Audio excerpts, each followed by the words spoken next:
A minha apresentação, eu vou falar sobre o plano diretor de automação.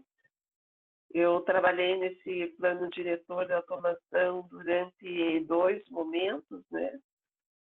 No momento que, enquanto eu ainda trabalhava na Sanepar, e eu vou falar sobre os desafios que a gente teve e os acertos também na construção de sistemas de escada lá na empresa e no geral.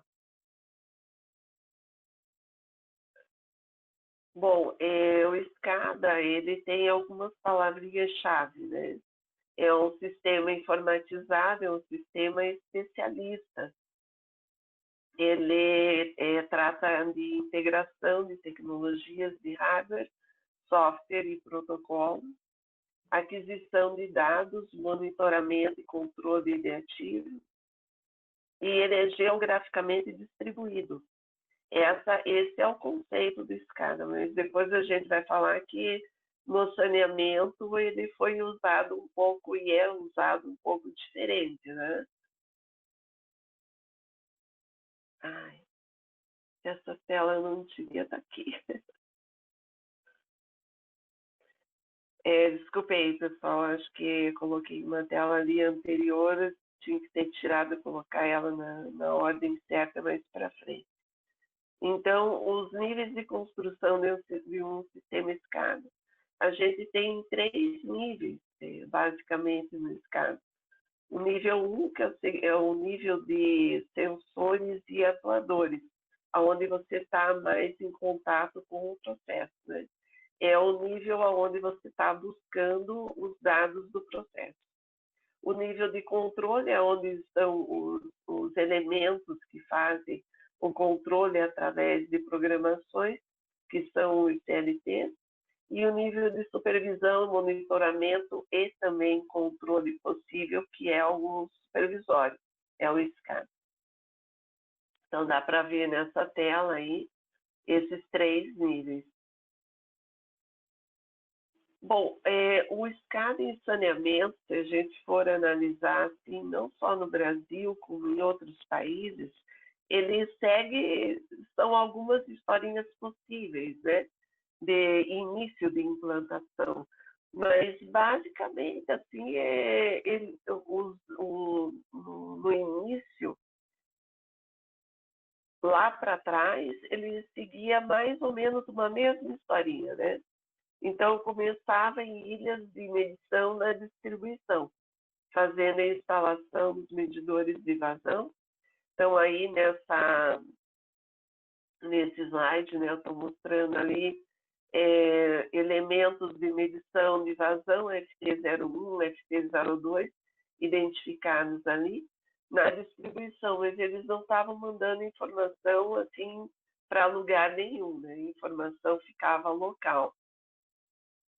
Isso também muito em função dos custos de tecnologia, custos de instrumentação e as próprias alternativas de comunicação de dados na época, elas eram mais restritivas, então era mais caro você fazer. Então, o começo normalmente era assim. Aí depois se passava para um outro momento, que eram as ilhas de produção ainda, onde se colocava a automação nas estações de tratamento, em captações também, mas também não tinha uma interligação.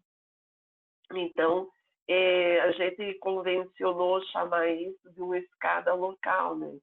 Que é a escada que está dentro ali da estação de tratamento, e tudo que está sendo tratado ali em termos de dados é relacionado aos processos da própria ETA, né, no caso. Então, esse seria um segundo momento. Daí começam a surgir os centros de controle operacionais. Aí a gente já tem, eu coloquei aqui nesse slide, né, uma configuração ali de uma empresa de saneamento, onde a gente tem a intranet da empresa.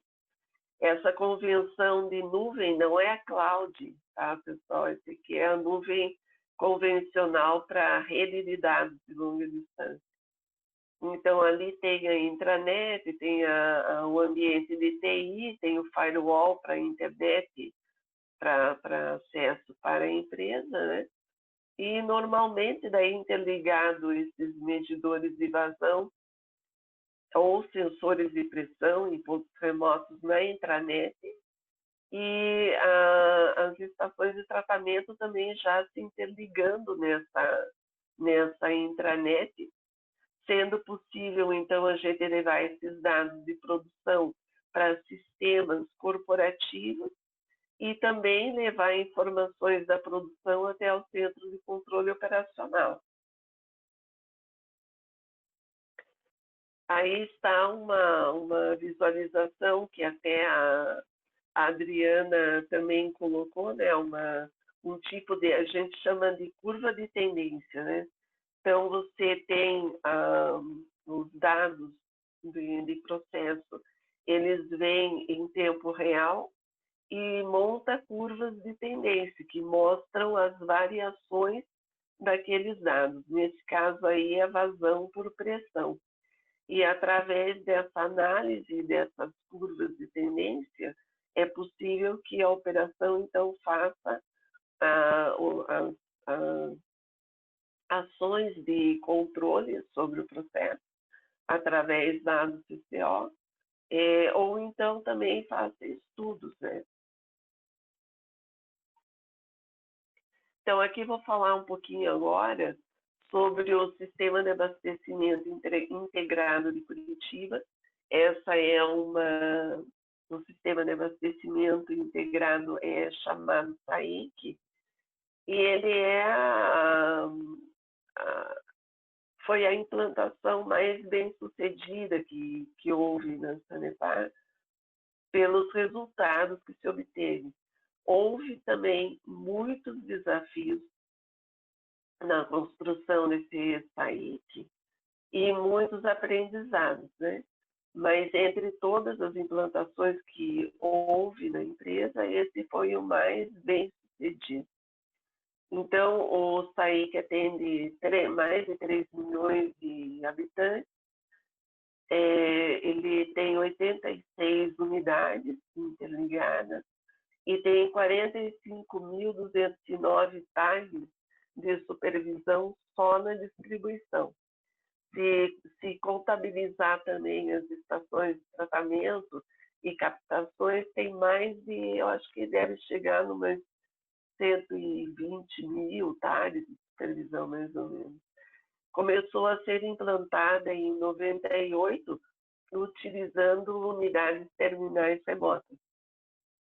E depois, por causa do desenvolvimento de novas tecnologias e demandas operacionais, a gente acabou fazendo a migração para a CLP.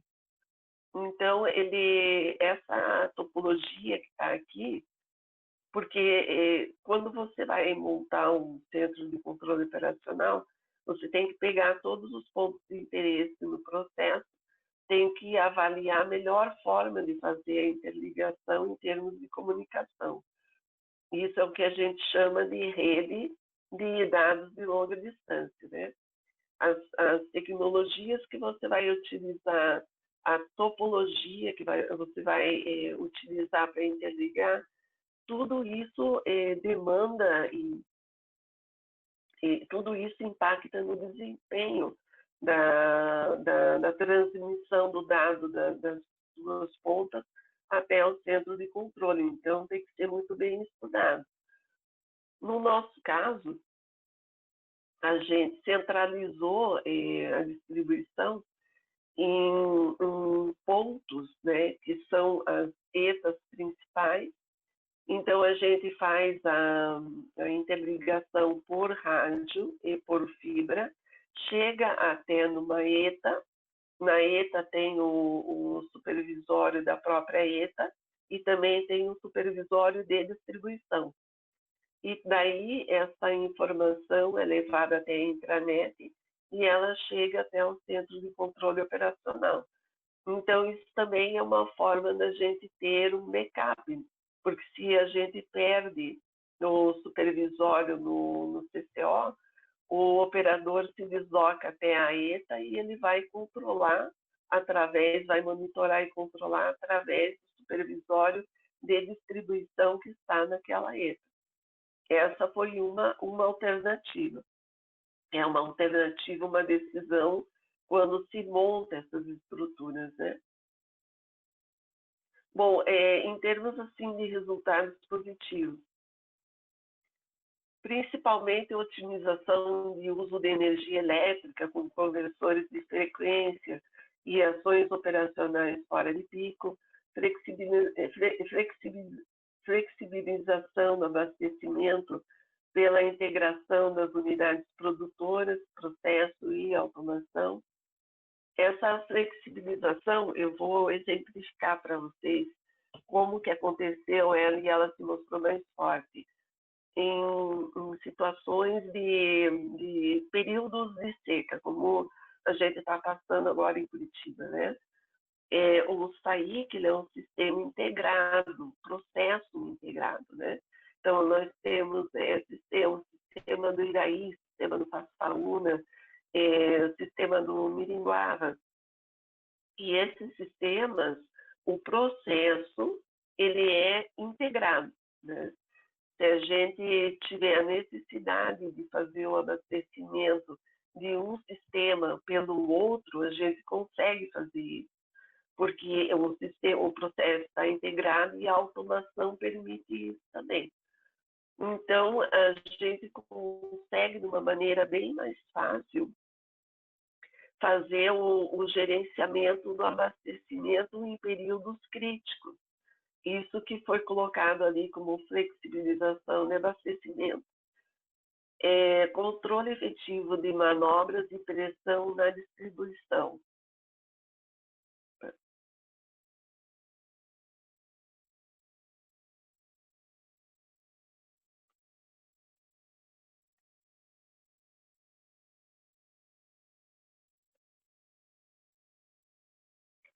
Aqui eu coloquei uma imagem, uma figura que mostra o uso de faixas horárias de pressão.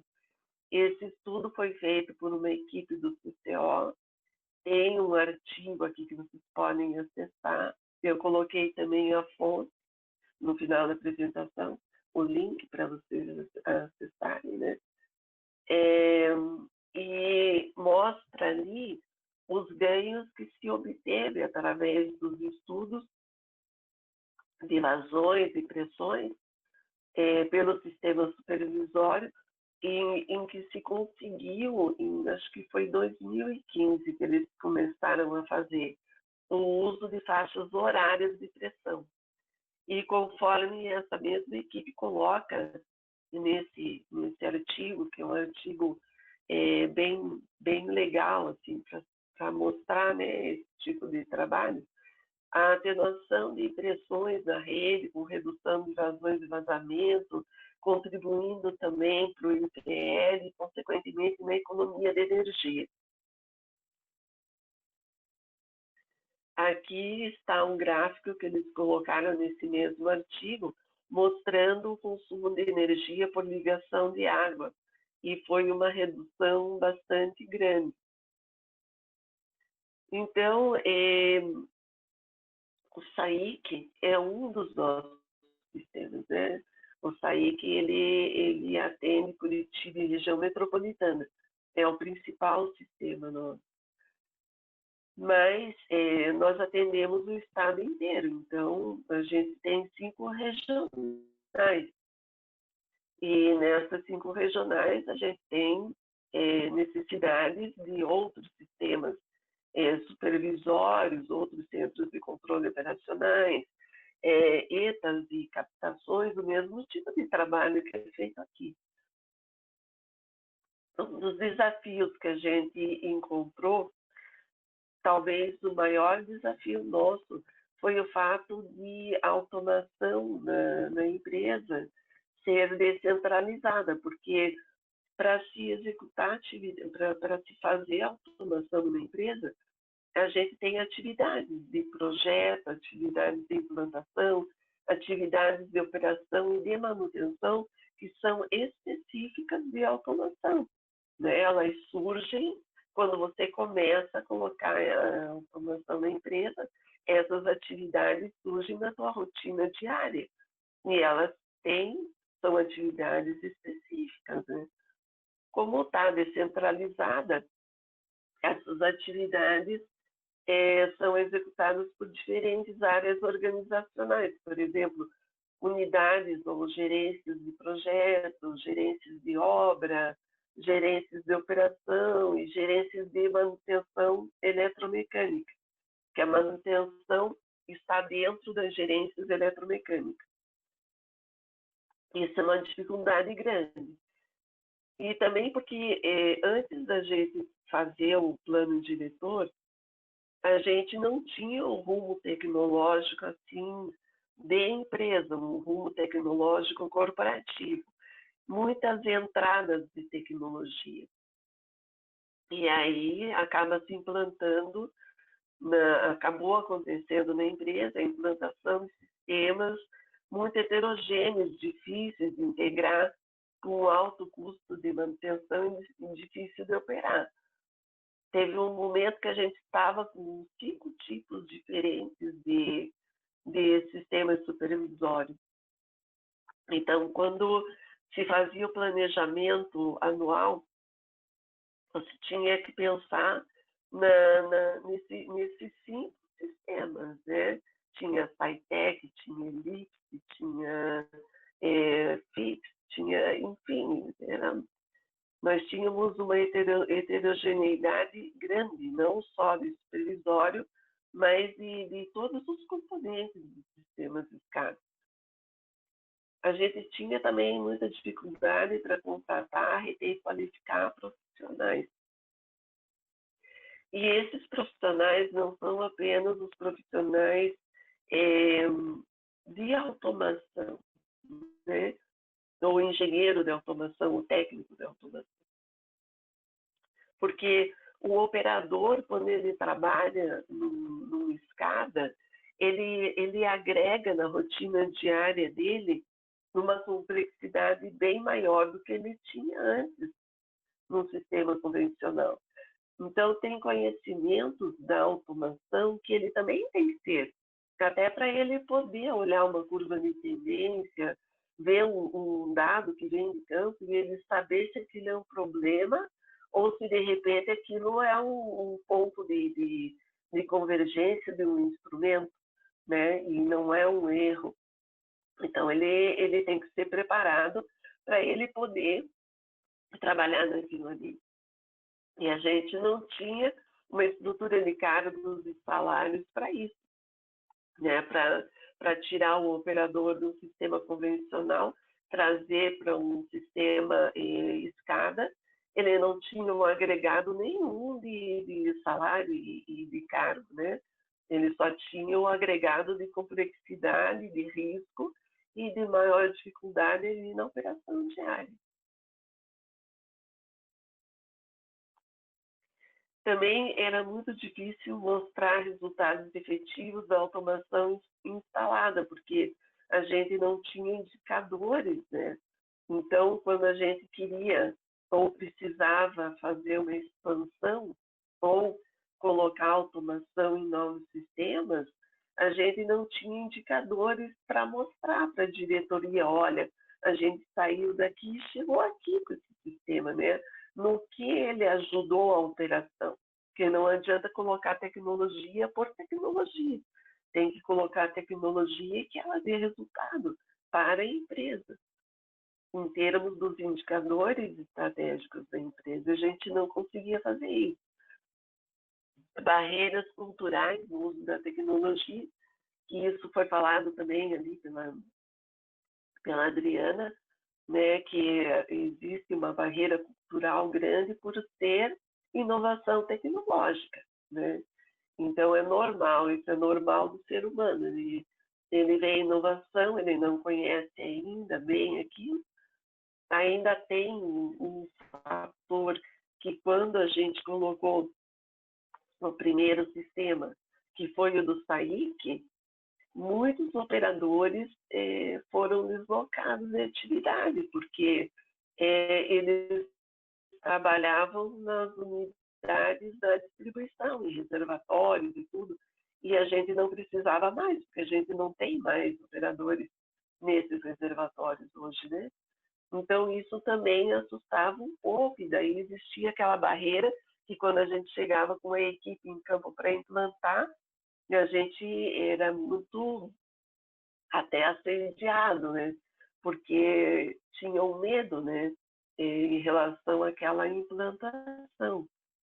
Demora na absorção das tecnologias implantadas, e isso também acontecia porque quando a gente recebia um sistema com uma tecnologia, lá em paralelo já estava acontecendo a implantação de um outro sistema com uma tecnologia diferente.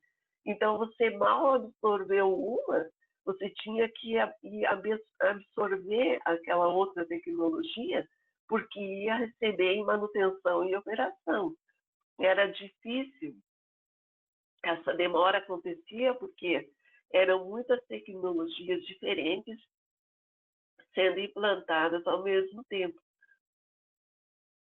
As diferentes áreas também não compreendiam bem qual era o seu papel.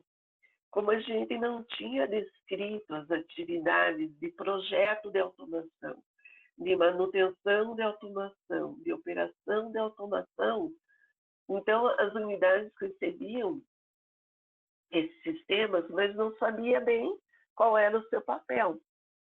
Que atividade é essa? Essa atividade chegou no meu dia a dia, mas não está escrito em lugar nenhum que eu tenho que fazer. Então, quem tem que fazer é a manutenção, né? Ou então, chegava na manutenção, não, quem tem que fazer é a operação. E aí criava aqueles conflitos, assim, desnecessários, né? Então, o enfoque até 2005, a gente tinha um enfoque em termos, assim, de busca de procedimentos técnicos, não existia ainda padrões, né? Mas a gente já tinha especificações técnicas e tudo que davam origem para as contratações. Só que a gente viu por todas as dificuldades que a gente estava tendo que a gente precisava ter padrões comuns, né? Que direcionassem essas implantações para a empresa como um todo.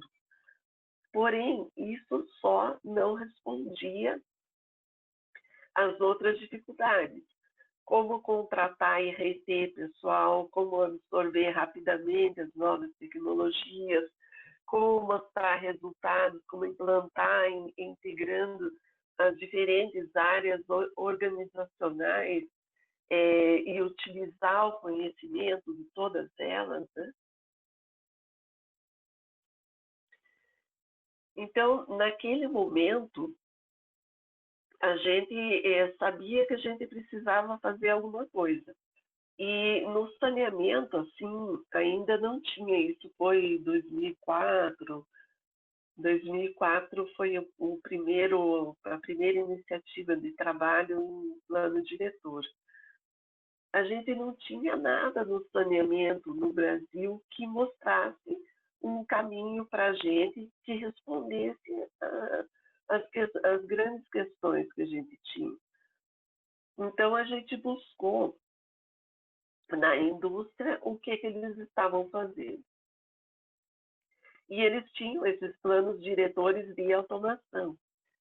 E até esse conceito que está nesse slide foi apresentado numa audiência de inovação de automação da Sabesp pelo Constantino Seixas, que é um profissional de excelência em automação no Brasil, onde ele descreve ali, né, que o plano diretor de automação, e ele colocou PDAI, que é de automação e informação, porque na indústria, quando você vai fazer alguma alteração, alguma implantação nova, você tem que olhar tudo o que você tem, né, e você tem que olhar o que a indústria está precisando e gerar um planejamento para você colocar algo novo, respeitando o que tem, fazendo a integração com o que tem e atendendo os objetivos da indústria para aquela nova estratégia, né? Esse é um plano diretor de automação, é esse guia que leva você de um ponto a outro, né? De uma forma orientada tecnicamente. Aqui também é do Constantino, então ali mostra, né, quais são os passos básicos para esse plano diretor para a indústria. Então, você vai estudar os processos existentes, os equipamentos, a automação existente, sistemas de informação, as técnicas de automação usadas e as novas, a visão estratégica da empresa e tudo aquilo que o mercado está disponibilizando em termos de novas tecnologias e novos sistemas, né? E aí você vai analisar, né, o que você tem, o que você quer atingir, as tecnologias existentes novas e as antigas, e aquilo que você pode integrar, né?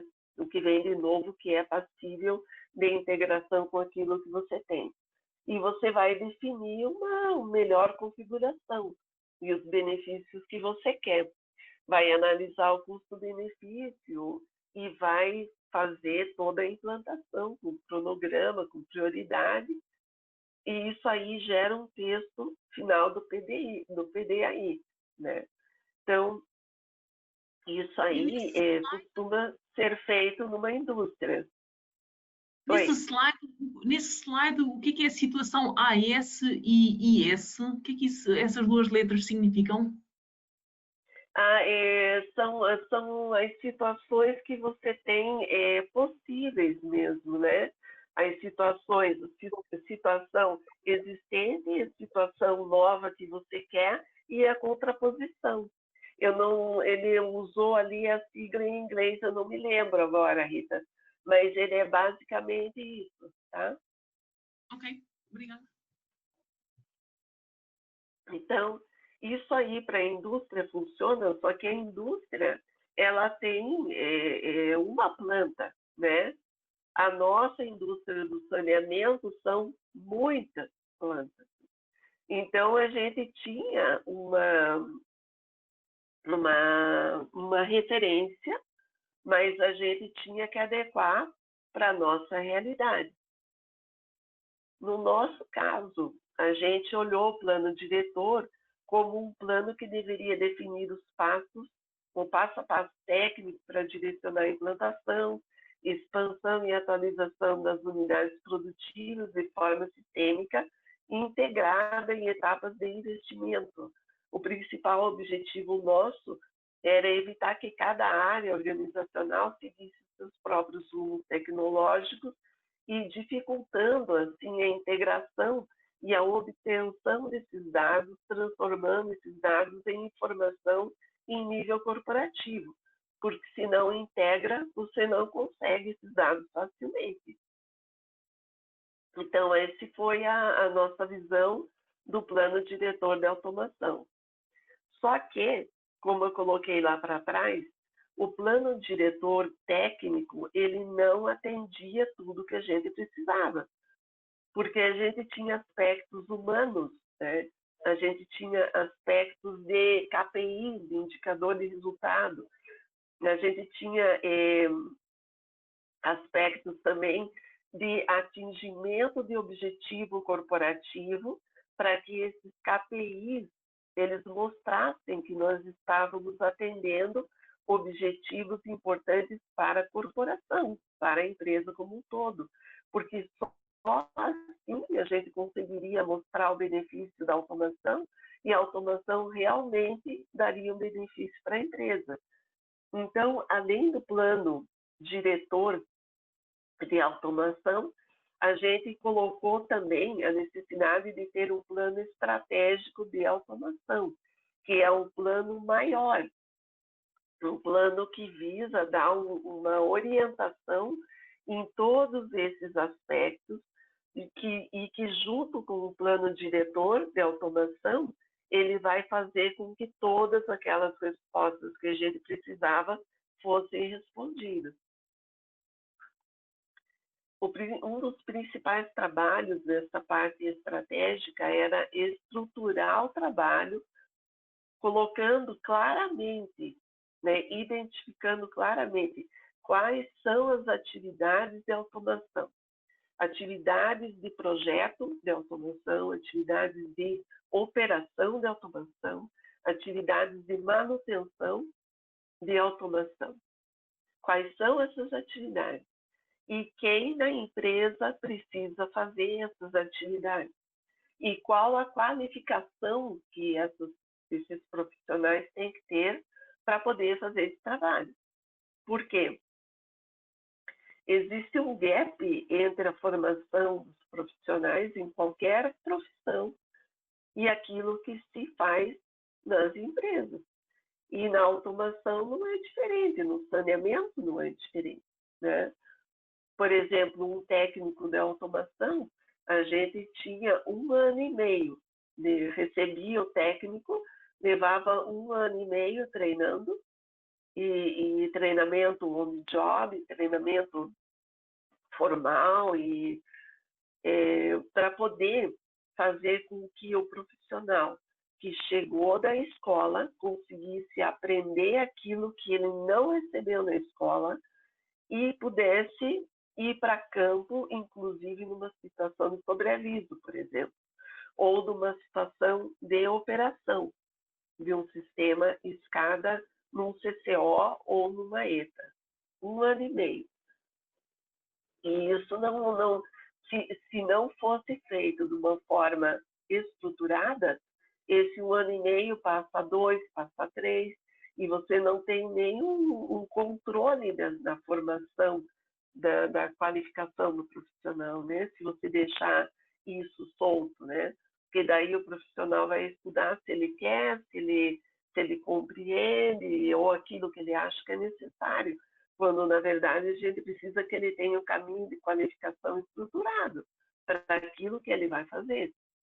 Então, a gente trabalhou nesse plano de qualificação, olhando tudo aquilo que a gente tinha na empresa e os padrões que a gente desenvolveu. Todos os profissionais que trabalham em automação teriam que ser treinados naquilo ali. Aqui eu coloquei uma parte desse trabalho, porque ele é um trabalho muito longo, não daria para fazer numa apresentação curta, assim, teria que ser mais tempo. Então, eu coloquei assim só alguns exemplos, né?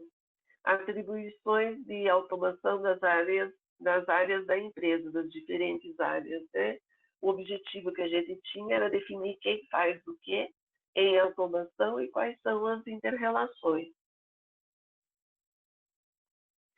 Aqui tem uma situação que a gente tinha problemas, que eram atribuições compartilhadas na supervisão. A gente, por exemplo, definição de telas, de relatório, de alarme, de curvas de tendência, de set points, de variáveis a monitorar, definição de níveis de segurança de acesso do operador. Até o nível de segurança de acesso ao operador era bem claro, tinha que ser a operação. Mas a definição de telas, por exemplo, né? O pessoal de projeto definir uma tela sem conversar com o pessoal que vai operar, daí as telas vinham e não atendiam aquilo que a operação precisava, né? Então, existia esse tipo de inter-relação. Aqui eu coloquei até uma inter-relação com a unidade de manutenção, porque existiam telas e tem que existir telas do supervisório que atendam à operação e tem que existir telas do supervisório que atendam à manutenção, porque o pessoal de manutenção tem que olhar a tela diariamente. Muitas vezes, através daquele olhar do alarme ou alguma coisa direcionada para a manutenção, ele consegue fazer o atendimento antes mesmo que o pessoal de operação tenha sentido o impacto daquele problema. Então, você tem que ter atendido essas duas situações, né? Não fazer apenas tela para a operação, tem que ter também a tela para a manutenção. E isso aí era uma situação de conflito que existia, né? Não se sabia direito quem ia definir a tela, a parte de alarme, que alarme é importante. Aí a gente teve que fazer um trabalho de gerenciamento de alarme enorme depois, junto com o pessoal de operação, porque o pessoal de projeto considerava que todo alarme possível devia constar no sistema. E aí a gente tinha situações assim, numa situação crítica, às vezes a gente recebia 300 alarmes por causa daquela situação crítica. Quando tudo é alarmado, o operador não tem condição. Isso até existem estudos, existem padrões de gerência de alarme, né? Não existe específico para saneamento. A gente usou um padrão que é para empresas de petróleo, porque é o que melhor trata essas questões de gerência de alarme, porque era impossível isso. Como é que o operador vai, no momento crítico, receber 300 alarmes? Ele não sabe nem o que fazer, né? Então, a gente tentou resolver essas situações dessa forma, pegando aquilo que trazia conflito, aquilo que precisava ser corrigido, conversando todos juntos e tentando chegar num ponto um ponto comum que fosse bom para todos. Aqui também a atribuição compartilhada nos medidores eletromagnéticos de vazão. Então, no nosso caso, a operação faz análise e definição do ponto de instalação do processo, junto com o pessoal de projeto, faz a verificação e informação de desvios de medição através do acompanhamento diário nas telas e nas curvas de tendência do supervisório, faz a retirada, reinstalação e aferição dos medidores em linha com pitometria calibrada e certificada. E a manutenção faz o checklist elétrico, as correções elétricas, envio para assistência técnica em fábrica, faz aquisição de sobressalentes, retirada, reinstalação e programação de conversores e a comunicação com o CLP. Então, isso aí era uma atribuição compartilhada que nós tínhamos problemas com isso, e que com essa definição ficou mais claro, né? E transformou a nossa rotina diária numa situação melhor, tanto para a operação como para a manutenção. Na instrumentação analítica, a operação faz análise, definição de ponto de instalação do processo, verificação de medidas com solução padrão, com informação de desvios de medição, limpeza de câmeras de fluxo, sonda e rotâmetro, preenchimento e controle de folha de resultados, e as manutenções fazem instalação elétrica, comunicação com o CLP e ajuste de malhas, sobressalentes, envio para assistência técnica e reinstalação. Essa situação de instrumentação analítica chegou a ser tão grave que, porque a operação entendia, foi colocado um sensor de analítica, né? Eu não conheço esse sensor, não fui treinado nesse sensor e ninguém disse que eu tenho que trabalhar com ele e o que eu tenho que fazer. Então, a manutenção é que tem que fazer. Só que a manutenção não tinha conhecimento que a operação tem em analítica, né? Então, quando dava o problema no sensor de analítica, sempre havia aquele conflito. É a operação? Não, a operação não ia fazer, porque dizia que era manutenção. E a manutenção não tinha ninguém que conhecesse aquilo para poder fazer. houve situações tão sérias que a gente instalou sensores de analítica em diversos pontos na primeira instalação de 98, e todos aqueles sensores que a gente instalou foram perdidos. E depois que a gente foi aprendendo a trabalhar, e aí foi definindo, e aí a analítica começou a dar resultado. Mas num primeiro momento a gente chegou a perder todos, porque o conflito era tão grande ali em cima que não se fazia, e o sensor, ao longo do tempo, acabava se perdendo. A qualificação, como eu falei para vocês, o objetivo era desenvolver as competências para o trabalho individual em equipe interfuncional nas tecnologias instaladas, para todos que têm trabalho em automação. Pessoal de manutenção, pessoal de operação, pessoal de projeto e pessoal de obra. Né? Não é só para o técnico da automação, para o engenheiro da automação, não. É para todos que têm algum tipo de atividade de automação nos sistemas automatizados que estão sendo implantados. Aqui foi o primeiro plano de desenvolvimento de competência, foi 2006, era um plano para 2006 e 2007.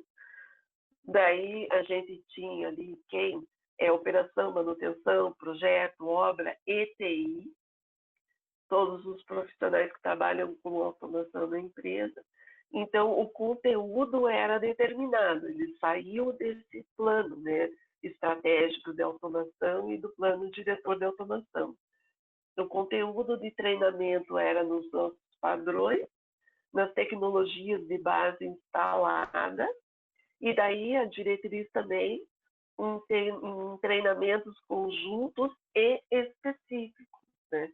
Havia alguns treinamentos que seriam específicos para o pessoal que daria manutenção, outros para o pessoal de operação, e isso foi determinado, e foi determinado também pela diretoria que a gente tinha um prazo para fazer. Né? Nesse primeiro momento, a gente conseguiu fazer. A gente treinou todo esse público, e isso fez com que esses padrões eles começassem a rodar melhor na empresa. Né?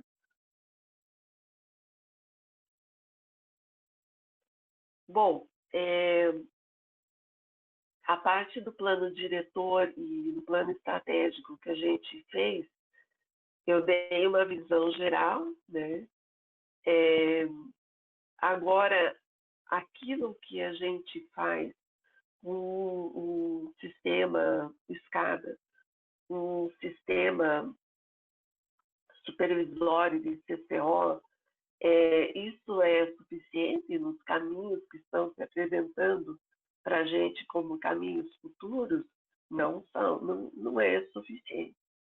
Porque hoje a gente tem outras demandas, que não são as demandas que a gente tinha lá para trás. A gente tem, por exemplo, uma demanda que está impulsionando muito todos nós, que é a parte da micromedição inteligente. Né? Hoje, a gente já tem um cliente final que ele está acostumado, ele está recebendo, por exemplo, um trabalho diferenciado de medição individualizada e online de outras operadoras, operadora de energia, operadora de gás, e ele acaba tendo essa cobrança em relação à água, também ao saneamento. Né? E a gente tem muitas outras tecnologias que estão entrando, como tecnologias de cloud, tecnologias de telecomunicações mesmo, né? Novas estruturas de telecomunicações que nos permitem fazer essas medições, tanto na micromedição, como na macromedição, como na distribuição, e nas operações na produção em rede e captações, a gente tem tecnologias que nos permitem expandir os nossos sensores, aumentar, ampliar a nossa base de sensores. Isso significa que nós temos as condições hoje para colocar muito mais sensores em zonas de pressão, ter uma visão muito melhor das perdas, até mesmo nas próprias zonas de pressão. E se a gente tiver o olhar no consumo do cliente final, isso nos permite uma avaliação melhor, mais acurada, uma avaliação que vai nos permitir um melhor planejamento. Todas as tecnologias que nós temos hoje nos impulsionam para uma Smart Water, né? E a Smart Water é a gente ter todos os nossos processos, processo de captação, processo de tratamento, distribuição e micromedição do cliente final, tudo isso automatizado e integrado e com comunicação bidirecional. A comunicação bidirecional é aquela que faz nós conversamos com o cliente através do nosso sistema, né? Ele vai estar vendo o consumo dele, nós estamos propiciando isso para ele, e ele também está visualizando isso e pode entrar em contato conosco. E o que está acontecendo no cliente final, independente dele entrar em contato conosco ou não, nós sabemos isso, porque essa informação está vindo de forma automatizada. A gente pode ter uma ação no cliente final que não é só reativa, como temos hoje. A gente vai ter uma ação proativa. A gente pode ver um vazamento e informar para o cliente, a gente está vendo o consumo dele diário, de hora a hora. Tudo isso é possível, mas isso, se a gente conseguir fazer todas as implantações e a gente conseguir integrar todos os nossos dados de forma que a gente tenha essa visão bidirecional e a atuação bidirecional. No caso da energia hoje, de Smart Grid, eles já estão fazendo, inclusive, o corte, né, que a gente pode fazer se a gente tiver essa estrutura toda montada.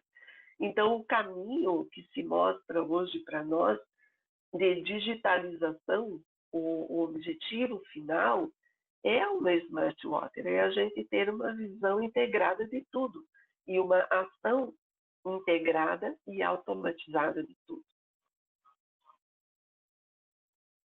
Os benefícios possíveis é aumentar a nossa eficiência operacional, a nossa eficiência energética, porque a gente pode, inclusive, colocar as alternativas de energia renováveis dentro dessa nossa grid smart, a maior redução de perdas, melhor resposta à demanda do cliente e maior competitividade da empresa.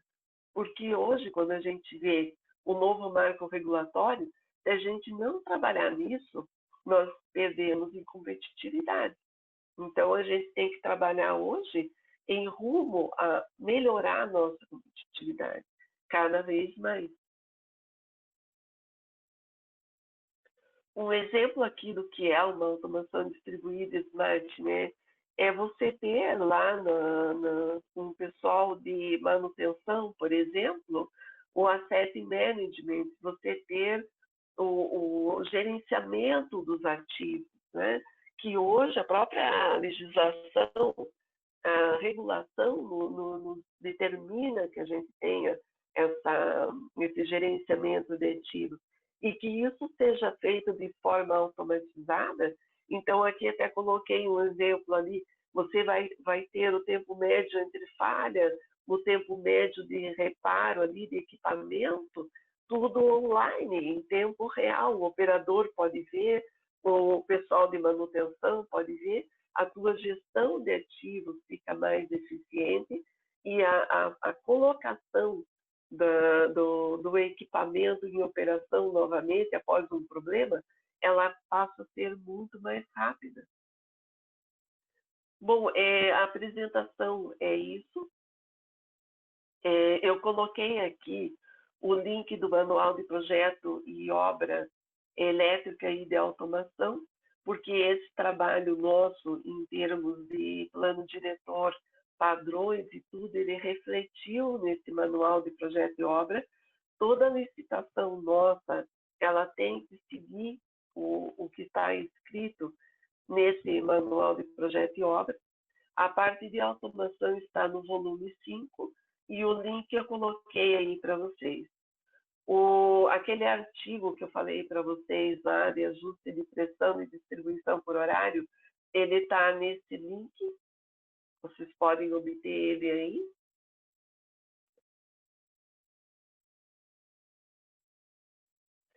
E aqui tem um material de referência. Esse até é um material hoje de cabeceira meu, que eu acho um material muito, muito interessante para quem quer começar a descobrir o que é uma Smart Water, né? Da IWA, vocês conseguem ele gratuito, o e-book é gratuito, vocês conseguem nesse link. Então, eu agradeço bastante aí pelo convite na Proesa. Espero ter contribuído com essa apresentação e a apresentação finaliza aqui. Muito obrigada a vocês.